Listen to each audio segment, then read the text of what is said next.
Fala pessoal, eu sou o Thales Rogério, professor de História e Filosofia aqui do canal. Sejam todos muito bem-vindos a mais uma aula de História.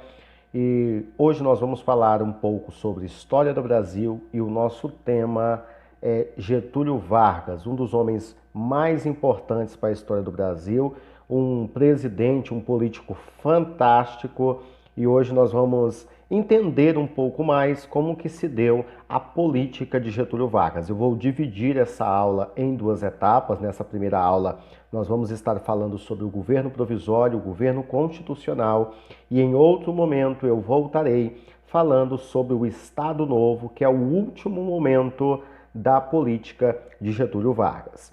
Bem, eu já gravei outros vídeos aqui para o canal falando sobre a ascensão de Getúlio Vargas ao poder, como que estava o cenário político econômico no Brasil antes de Getúlio Vargas. Comentamos sobre a política da República Velha e como que se deu o golpe para que esse Vargas chegasse, ao poder.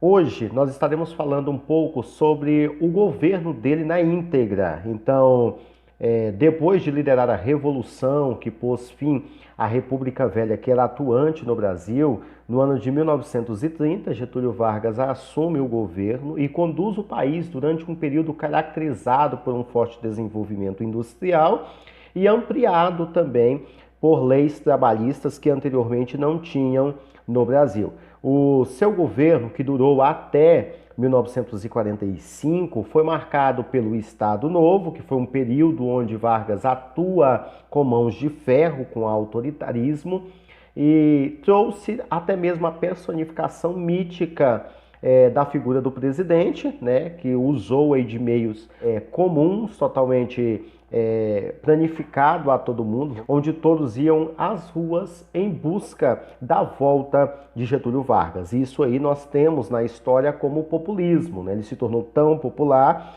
que imploraram pela volta de Getúlio Vargas e ele acaba sendo conhecido como o pai dos pobres.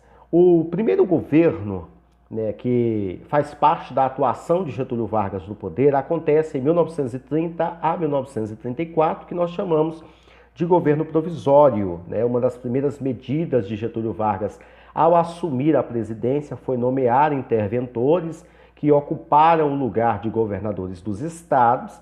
Na maior parte, esses cargos foram preenchidos por tenentes que defendiam um estado forte e centralizado.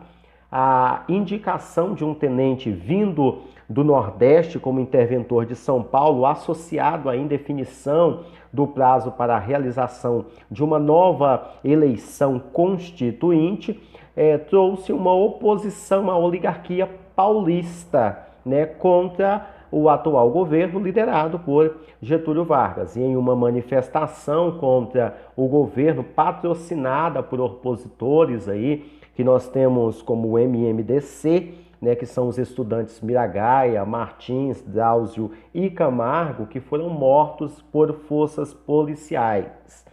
Esse acontecimento, no mês de maio de 1932, trouxe oposição contra o governo de São Paulo, dando início no dia 9 de julho, aquilo que nós chamamos de Revolução Constitucionalista de 1932.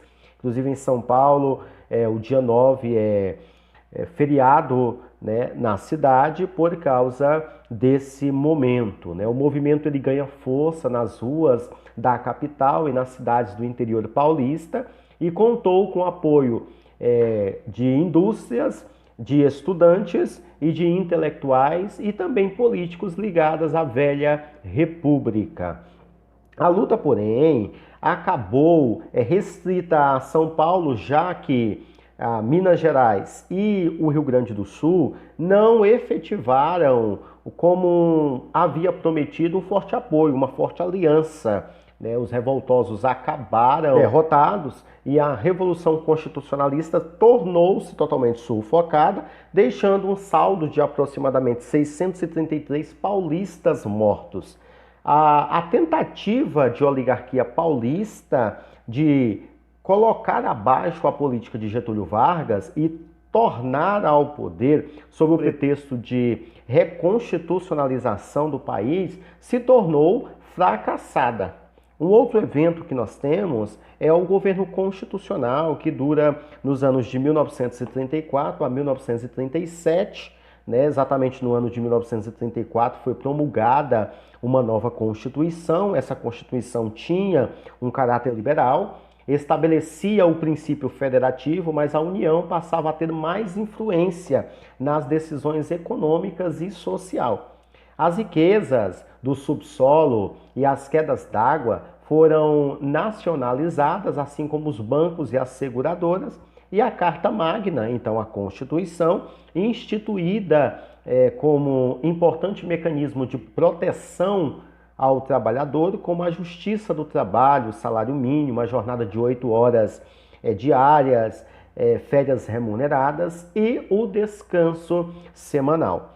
Por fim, o texto, que também criava uma justiça eleitoral, estabelecia que o primeiro pleito presidencial, após a sua aprovação, se daria de forma indireta pelos membros da Assembleia Constituinte. Assim, no dia 17 de julho de 1934, Getúlio Vargas foi eleito presidente da República por aproximadamente 175 votos a favor e 71 votos contra. A calmaria que veio aí pela nova Constituição e as eleições a presidente não duraria por muito tempo. A época, em território brasileiro, se reduziria um quadro europeu de radicalização e polarização política entre os grupos de esquerda e de direita, com o crescimento dos partidos nazi-fascista e comunista. No Brasil, essa politização se manifestou principalmente por meio de duas instituições opostas. A primeira, chamada de AIB, Ação Integralista Brasileira, e a segunda, chamada de ANL, Aliança Nacional Libertadora. De cunho fascista, a Ação Integralista Brasileira, AIB, foi criada no ano de 1932, tendo como líder um homem chamado Plínio Salgado. Era composta pelos setores mais reacionários e anticomunistas da sociedade. Já a Aliança Nacional Libertadora, a ANL, fundada no ano de 1935, era formada por intelectuais liberais, nacionalistas, sindicalistas e membros do Partido Comunista, sob a liderança de um homem chamado Luiz Carlos Prestes. Em 1935, o governo fecha as portas da sede da ANL e foi a deixa para os aliancistas iniciar-se uma insurreição político-militar que ficou conhecida como a Intentona Comunista. Mas o sonho de envolver em massa uma revolução acabou logo nos primeiros dias, onde os revoltosos e simpatizantes foram brutalmente perseguidos, presos e mortos, e o movimento abriu caminho para que Getúlio Vargas endurecesse ainda mais o seu regime. Não se engane, embora muitos benefícios Getúlio Vargas tenha conseguido e posto em prática, o governo dele não foi totalmente democrático. Ora Vargas era ditador, ora era democrático. Então, o governo acabou se alternando entre democracia e autoritarismo de acordo com os seus interesses. O principal líder comunista, um homem chamado Luiz Carlos Prestes, ficou preso até o ano de 1945 e a sua esposa, uma militante alemã chamada Olga Benários Prestes, apesar de estar grávida, foi torturada e enviada de volta à Alemanha, onde estava sob o governo de Hitler, e entregue à Gestapo, que era a polícia política nazista, e acabou morrendo num campo de concentração no ano de 1942. O levante veio ao encontro dos planos de Getúlio Vargas, que usou como pretexto do perigo comunista para decretar um estado de sítio no país, abolindo as garantias constitucionais promovidas pela Carta Magna, e tudo estava preparado para que um novo golpe o deixasse no poder por mais 8 anos. Esse foi mais um resumo do início do governo de Getúlio Vargas.